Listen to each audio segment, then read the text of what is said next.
दोस्तों नमस्कार। आपका स्वागत है अपने यूट्यूब चैनल पर। दोस्तों, आज हम लोग एनसीईआरटी हिस्ट्री क्लास 6 चैप्टर 7 पढ़ेंगे, जिसका टॉपिक है अशोक, एक अनोखा सम्राट जिसने युद्ध का त्याग किया। दोस्तों, अर्थात जो अशोक हैं, ये मौर्य साम्राज्य के बेहतरीन राजा रहे हैं। इनका शासनकाल कैसा रहा है, इन्होंने कैसे राज्य किया है और किस युद्ध के बाद इन्होंने अपने युद्ध नीति को अर्थात युद्ध करने का जो निर्णय है उसे कैंसिल कर दिया था।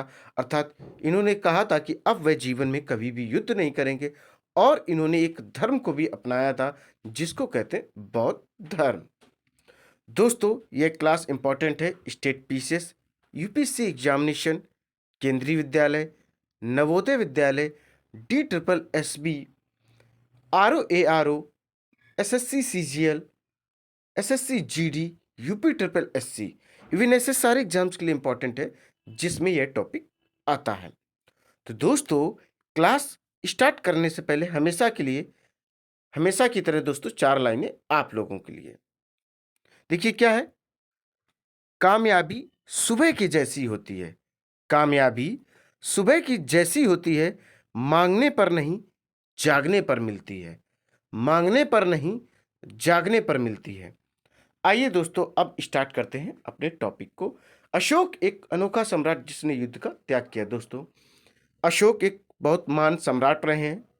इन पर बहुत सारी फिल्में भी बनी हैं। अशोका दी ग्रेट मूवी बनी हुई है बॉलीवुड में। तो दोस्तों, अब पढ़ते हैं इनके बारे में अच्छे से। तो स्टार्ट करेंगे रोशन के रुपए से।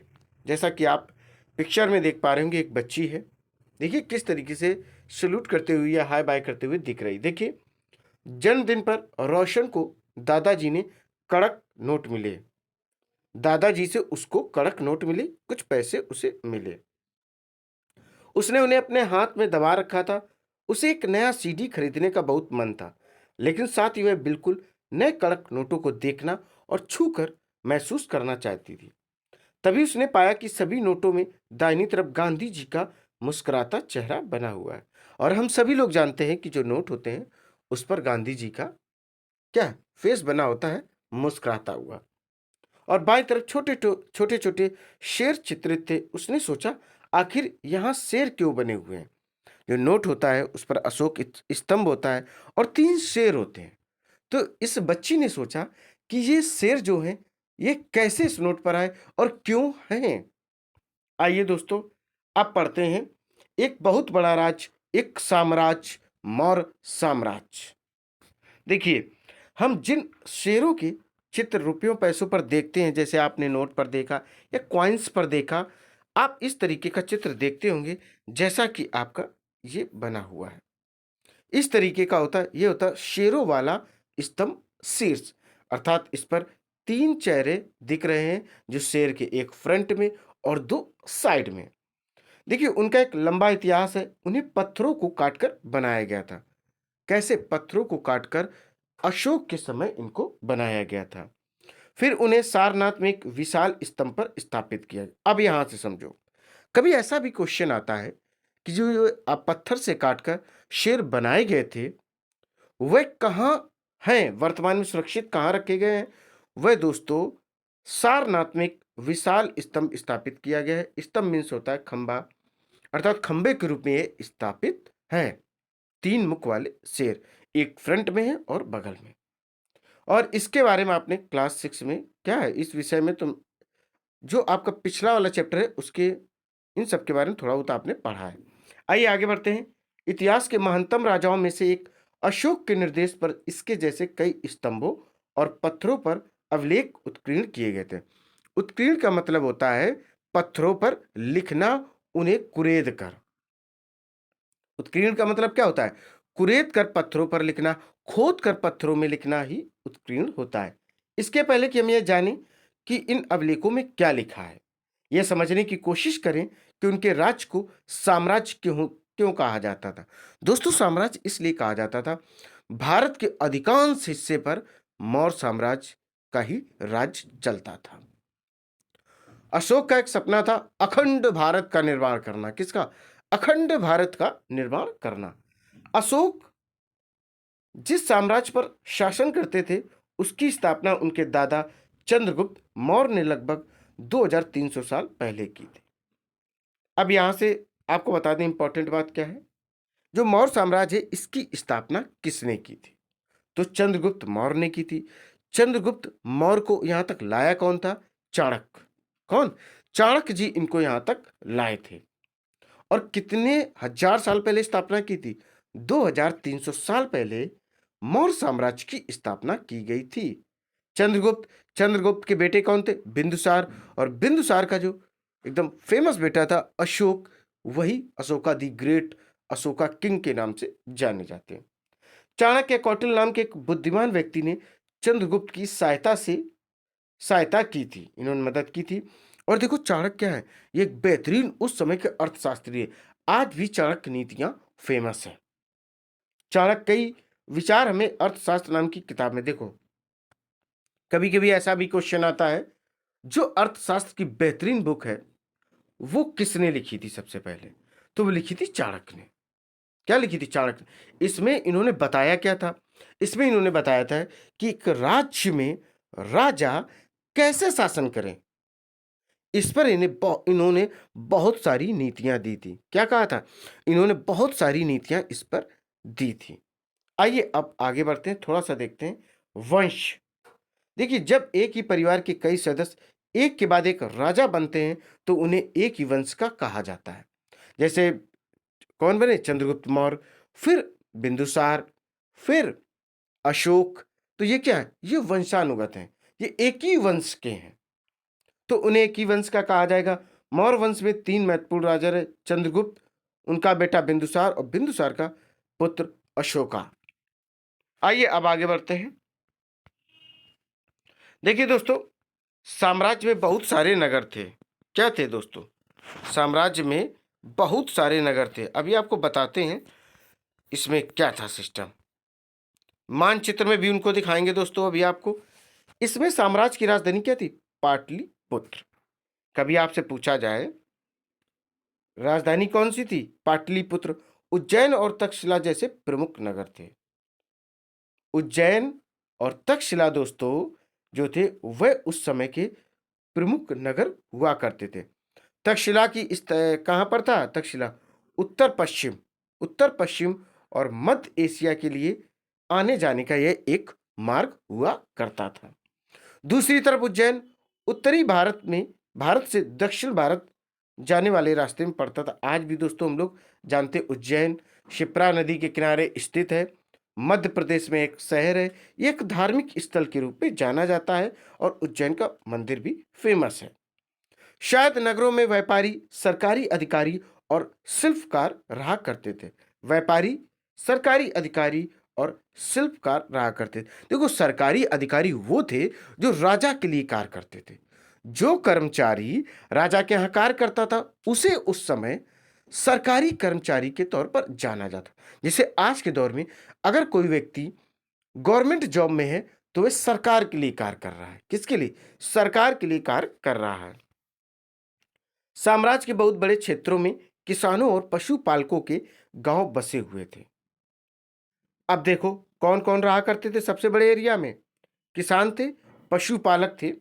मध्य भारत जैसे इलाकों में ज्यादातर हिस्सा जंगलों से भरा हुआ था। वहां पर लोग फल फूल का संग्रहण और जानवरों का शिकार करके जीविका चलाते थे। जो जंगल से उन्हें फल फूल मिल जाए उनको खाते थे और उसी जंगल से जो जानवर हुआ करते थे, एनिमल्स होते थे, उनका शिकार करते थे और अपना पेट भरते थे। साम्राज्य के अलग अलग इलाकों में लोग भिन्न भिन्न तरीके से रहा करते थे। इसके पहले आपको दिखाते, देखिए जिन जगहों पर अशोक के शिलालेख मिले हैं उन्हें लाल बिंदुओं से दिखाया गया है।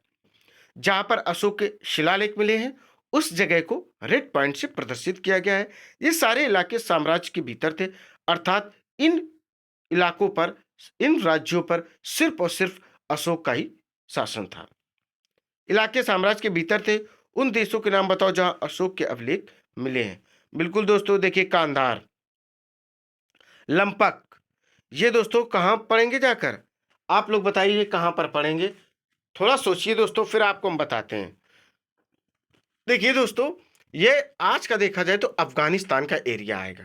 अफगानिस्तान या ईरान का थोड़ा बहुत एरिया आ सकता है। जैसे आप शाहबाज गढ़ी देख रहे हैं, तक्षशिला, तो वर्तमान में यह कहाँ है?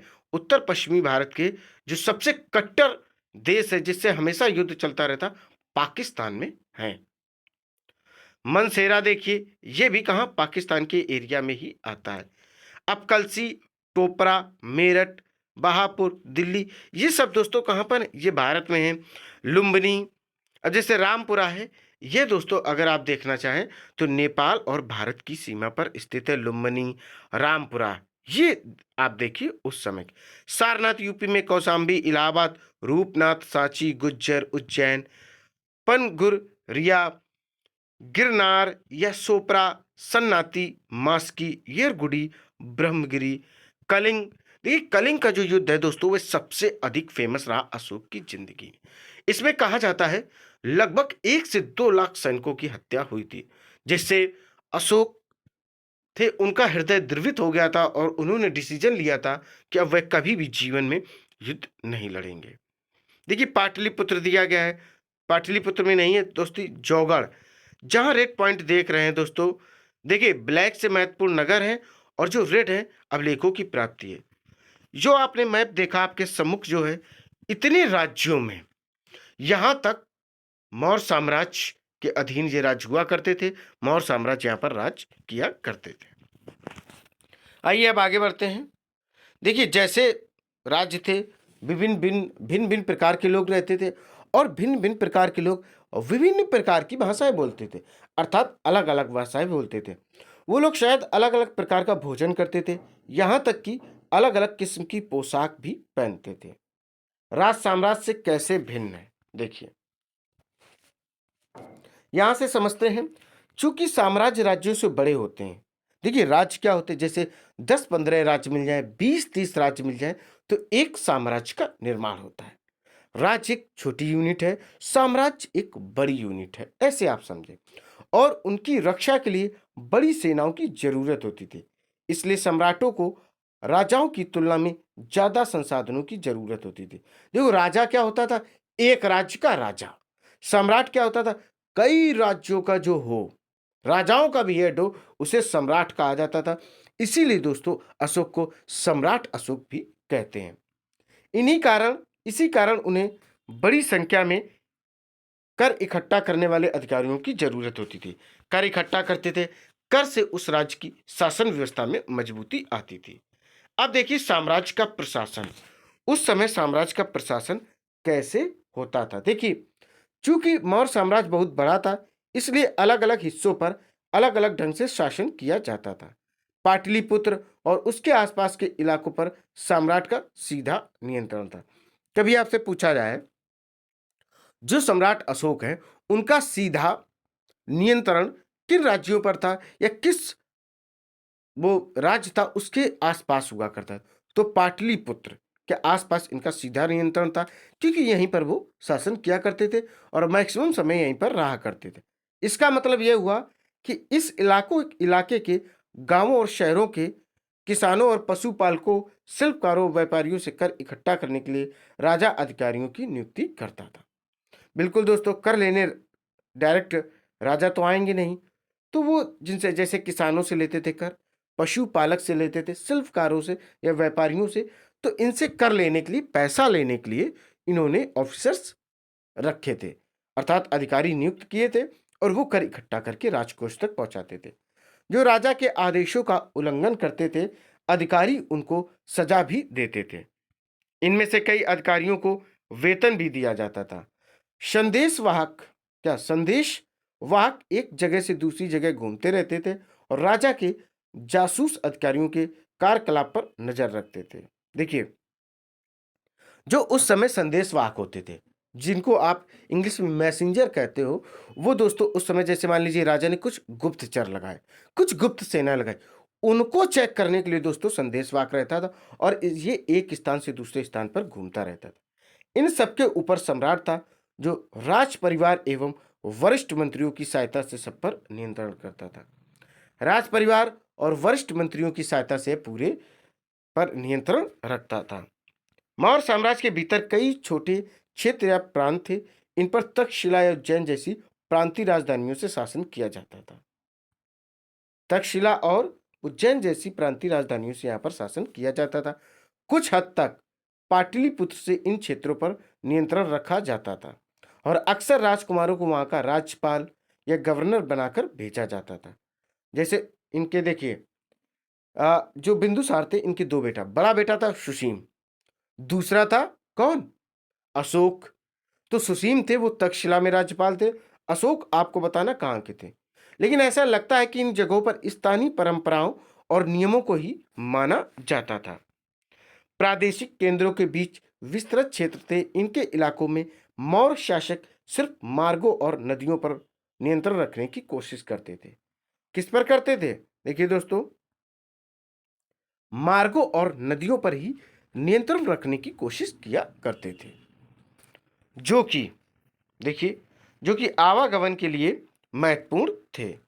जो दोस्तों क्या थे, ये मार्ग नदियां आने जाने के लिए मुख्य मार्ग हुआ करते थे। यहाँ से उन्हें जो भी संसाधन कर और भेंट के रूप में मिलते थे, उसे इकट्ठा किया जाता था। उदाहरण के लिए अर्थशास्त्र में लिखा है कि उत्तर पश्चिम कंबल के लिए और दक्षिण भारत सोने और कीमती पत्थरों के लिए प्रसिद्ध था। उत्तर पश्चिम में कंबल के लिए प्रसिद्ध, अर्थात यहाँ पर क्या होती थी, सर्दी होती थी, इसलिए भेंट के तौर पे, कर के तौर पे मैक्सिमम लोग कंबल दिया करते थे। और दक्षिण में क्या था, सोने और कीमती पत्थरों के लिए प्रसिद्ध था। संभव है कि संसाधन नजराने के रूप में इकट्ठे किए जाते थे। अब आप नजराना समझो। जहां कर नियमित ढंग से इकट्ठे किए जाते थे, वहीं नजराना अनियमित रूप से जब भी संभव हो इकट्ठा किया जाता था। ऐसे नजराने विविध पदार्थों के रूप में प्राय ऐसे लोगों से लिए जाते थे जो स्वेच्छा से, नजराना क्या होता, किसी की नजर उतार के पैसे देना, जेवर देना, सोना चांदी देना, कीमती पत्थर देना, राज्य उस समय के इस तरीके के लोग दिया करते थे। अब देखेंगे राजधानी में सम्राट। देखिए दोस्तों, मेगस्थनीस चंद्रगुप्त के दरबार में पश्चिम एशिया के यूनानी राजा सेल्कस निकेटर का राजदूत था। किसका था? सेल्कस निकेटर का यह राजदूत था। मेगस्थनीस ने कुछ उस देखा और उसका उसने विवरण भी दिया, अर्थात इसकी एक बुक भी थी। यहाँ हम उसके विवरण का एक अंश दे रहे हैं, एक छोटा सा पार्ट से, जिसको आपको सुनना है और समझना है। सम्राट का जनता के सामने आने के अवसरों पर शोभा यात्रा के रूप में जश्न मनाया जाता था। उन्हें एक सोने की पालकी में ले जाया जाता था। उनके जो अंगरक्षक थे, सिक्योरिटी गार्ड थे, सोने और चांदी से अलंकृत हाथियों पर सवार रहते थे। कुछ अंगरक्षक पेड़ों को लेकर चलते थे। इन पेड़ों पर प्रशिक्षित तोतों का एक झुंड रहता था, जो सम्राट के सिर के चारों तरफ चक्कर लगाता रहता था। राजा सामंता हथियारबंद महिलाओं से घिरे रहते थे। यहाँ से नोटिस करने वाली बात है कि हथियारबंद महिलाओं से घिरे होते थे। वे हमेशा इस बात से डरे रहते थे कि कहीं कोई उनकी हत्या करने की कोशिश ना करे, अर्थात उनको कोई मार ना दे। उनके खाना खाने के पहले खास नौकर उस खाने को चखते थे। वे लगातार 2 रात एक ही कमरे में नहीं सोते थे, अर्थात कितना चेंजमेंट करते थे। देखिए, अब पाटलिपुत्र, जो कि वर्तमान में पटना के नाम से जाना जाता है, जो कि बिहार की राजधानी है। देखिए, ये एक विशाल और खूबसूरत नगर है। यहाँ एक विशाल प्राचीर से घिरा है, जिसमें 507 बुर्ज और 64 द्वार है। देखिए क्या क्या है, 570 बुर्ज और 64 द्वार हैं। 2 और 3 मंजिल वाले घर लकड़ी और कच्ची ईंटों से बने हैं। राजा का महल भी काठ से बना है। काठ मतलब लकड़ी से दोस्तों बना होता है, जिसे पत्थर की नक्काशी से अलंकृत किया गया है। ये चारों तरफ से उद्यानों और चिड़ियों के लिए बने बसेरे से घिरा है। आइए दोस्तों, अब यहाँ से देखते हैं। और अंत में जंगल वाले इलाके आते थे। वहां रहने वाले लोग काफी हद तक स्वतंत्र थे। उनसे उम्मीद की जाती थी कि वे मौर्य पदाधिकारियों को हाथी, लकड़ी, मधु और मोम जैसी चीजें लाकर दें। क्या क्या दें? इतनी चीजें दें। आइए दोस्तों, अब देखते हैं अशोक एक अनोखा सम्राट। इसे अनोखा सम्राट क्यों कहते हैं? आइए दोस्तों पढ़ते हैं। अशोक मौर्य वंश के सबसे प्रसिद्ध शासक थे। वह ऐसे पहले शासक थे जिन्होंने अवलेखों द्वारा जनता तक अपने संदेश पहुंचाने की कोशिश की। दोस्तों, इन्हीं के जब अवलेख मिले हैं, तभी हम लोगों को जानकारी मिली है कि अशोक इतने समय पहले यहाँ थे और उन्होंने इतने समय तक राज्य किया और इतने टाइम पहले। अभिलेख द्वारा जनता तक अपने संदेश पहुंचाने की कोशिश की। अशोक के ज्यादातर अभिलेख प्राकृत भाषा में थे और ब्राह्मी लिपि में। कभी कभी अगर आपसे पूछा जाए जो अशोक के अभिलेख प्राप्त हुए हैं वह किस भाषा में है, तो आप कह सकते हैं प्राकृत भाषा में है और लिपि ब्राह्मी लिपि। आइए अब आगे बढ़ते हैं। देखिए कलिंग युद्ध का वर्णन। दोस्तों सबसे भयंकर यह युद्ध था। इसके बाद इन्होंने युद्ध करना ही छोड़ दिया था और बौद्ध धर्म को अपना लिया था। यह 261 ईसा पूर्व लगभग हुआ था। आइए दोस्तों, अपने एक अभिलेख में अशोक ने यह बात कही कि राजा बनने के 8 साल बाद मैंने कलिंग विजय किया। कलिंग जो कि वर्तमान में उड़ीसा में स्थित है। उस समय उड़ीसा को ही कलिंग कहा जाता था। लगभग 1.5 लाख लोग बंदी बना लिए गए। 1 लाख से भी ज्यादा लोग मारे गए थे। दोस्तों इससे मुझे अपार दुख हुआ। क्यों? जब किसी स्वतंत्र देश को जीता जाता है तो लाखों लोग मारे जाते हैं, बहुत सारे बंदी बनाए जाते हैं। इसमें ब्राह्मण और श्रमण भी मारे जाते हैं। जो लोग अपने सगे संबंधियों, देखिए दोस्तों यहां से फिर से पढ़ते हैं। जो लोग अपने सगे संबंधियों और मित्रों को बहुत प्यार करते हैं तथा दासों और मृतकों के प्रति दयावान होते हैं, वे भी युद्ध में या तो मारे जाते या अपने प्रियजनों को खो देते हैं। इन सब बातों को अशोक ने सोचा, इसलिए मुझे पश्चाताप हो रहा है। अब मैंने धम्म पालन करने एवं दूसरों को इसकी शिक्षा देने का निश्चय किया। धम्म मतलब बौद्ध धर्म को इन्होंने अपनाया था। मैं मानता हूं कि धम्म के माध्यम से लोगों का दिल जीतना बलपूर्वक विजय पाने से ज्यादा अच्छा है, क्योंकि अशोक ने समझ लिया था कि बलपूर्वक से सिर्फ और सिर्फ लोगों की हत्याएं होगी और धर्म से अर्थात बौद्ध धर्म से सभी पर विजय आराम से प्राप्त कर सकते हैं। मैं यह अभिलेख भविष्य के लिए एक संदेश के रूप में इसलिए उत्कीर्ण कर रहा हूं कि मेरे बाद मेरे बेटे और पोते भी युद्ध ना करें। इसके बदले उन्हें यह सोचना चाहिए कि धर्म को कैसे बढ़ाया जाए। कलिंग की लड़ाई से युद्ध को लेकर अशोक के विचारों में परिवर्तन हुआ था। धर्म संस्कृत शब्द धर्म का प्राकृतिक रूप है। आइए अब देखते हैं दोस्तों अशोक का कलिंग युद्ध। अशोक मैंने आपको बता रखा है, सॉरी अशोक एक सम्राट थे, ठीक है। और जो कलिंग है वर्तमान में क्या है, उड़ीसा के नाम से जाना जाता है। कलिंग तटवर्ती उड़ीसा का एक प्राचीन नाम है। मानचित्र में अभी आप देख सकते हैं, देखा हुआ है। अशोक ने कलिंग को जीतने के लिए एक युद्ध लड़ा, लेकिन युद्ध जनित हिंसा और खून खराबा देखकर उन्हें युद्ध से वितृष्णा हो गई, अर्थात वितृष्णा हो गई, अर्थात वो घृणित हो गए, उनका हृदय द्रवित हो गया। उन्होंने निर्णय लिया कि वो भविष्य में कभी भी युद्ध नहीं करेंगे। उत्कृष्ट पॉलिश वाले पत्थर की इस मूर्ति को देखें। यह बिहार के रामपुरवा में मिले एक मौर्यकालीन स्तंभ का हिस्सा है। अभी इसे राष्ट्रपति भवन में रखा गया है। यह उस समय की मूर्ति कला का एक नमूना है। देखिए क्या है, बैल का चित्र दोस्तों बना हुआ है, एक सांड का चित्र बना हुआ है। इस तरीके से उस समय लोग बनाते थे। देखिए अब हम लोग देखेंगे अशोक का धम्म क्या था, अर्थात उन्होंने किस धर्म को अपनाया था, इसके बारे में थोड़ा बहुत पढ़ते हैं। अशोक के धम्म में किसी देवता की पूजा अथवा किसी कर्मकांड की आवश्यकता नहीं थी, अर्थात वह किसी भी प्रकार की कोई भी मूर्ति पूजा नहीं किया करते थे। उन्हें लगता था कि जैसे पिता अपने बच्चे को अच्छे व्यवहार की शिक्षा देते हैं, वैसे ही उनका कर्तव्य था कि अपनी प्रजा को निर्देश दें। वे बुद्ध के उपदेशों से भी प्रेरित हुए थे। अशोक सबसे अधिक अगर किसी के उपदेशों से प्रेरित हुए थे तो वो थे बुद्ध, गौतम बुद्ध के, और उन्हीं उपदेशों को वह जनता तक भी पहुंचाते थे, क्योंकि उनके उपदेशों में किसी भी प्रकार की हिंसा नहीं थी। ऐसी कई समस्याएं थीं जिनके लिए उनमें संवेदना थी। उनके साम्राज्य में अलग अलग धर्मों को मानने वाले लोग थे और इससे कई बार टकराव पैदा भी हो जाता था। जानवरों की बलि चढ़ाई जाती थी, दासों और नौकरों के साथ क्रूर व्यवहार किया जाता था। कई सारे दोस्तों ऐसे धर्म हैं जहां पर मानता होती है कि किसी जानवर की बलि दो तो देवी या देवता या उस धर्म के जो श्रेष्ठ गुरु हैं वो खुश होते हैं। ये एक मान्यता रही है। इनके अलावा परिवार में व पड़ोसियों के बीच भी झगड़े होते रहते थे। अशोक ने महसूस किया कि इन समस्याओं का निदान उनका कर्तव्य है, अर्थात इन सब चीजों को खत्म करके एक समान दोस्तों को लाना और सभी की मानसिकता अच्छी करना। इसीलिए उन्होंने धम्म महामात्र नाम के अधिकारियों की नियुक्ति की। देखिए कौन से अधिकारी थे? धम्म महामात्र नाम के अधिकारियों की उन्होंने नियुक्ति की ताकि धर्म का प्रचार प्रसार हो सके और लोगों की जो मानसिकता है उसमें परिवर्तन हो सके। इसके अतिरिक्त अशोक ने अपने संदेश कई स्थानों पर शिलाओं और स्तंभों पर खुदवा दिए। अधिकारियों को यह निर्देश दिया गया कि विराजा के संदेश को उन लोगों को पढ़कर सुनाएं जो खुद पढ़ नहीं सकते थे। अशोक ने धर्म के विचारों को प्रसारित करने के लिए देखिए कहां कहां किया था। यहां समझो, सीरिया, मिस्र, ग्रीस, श्रीलंका।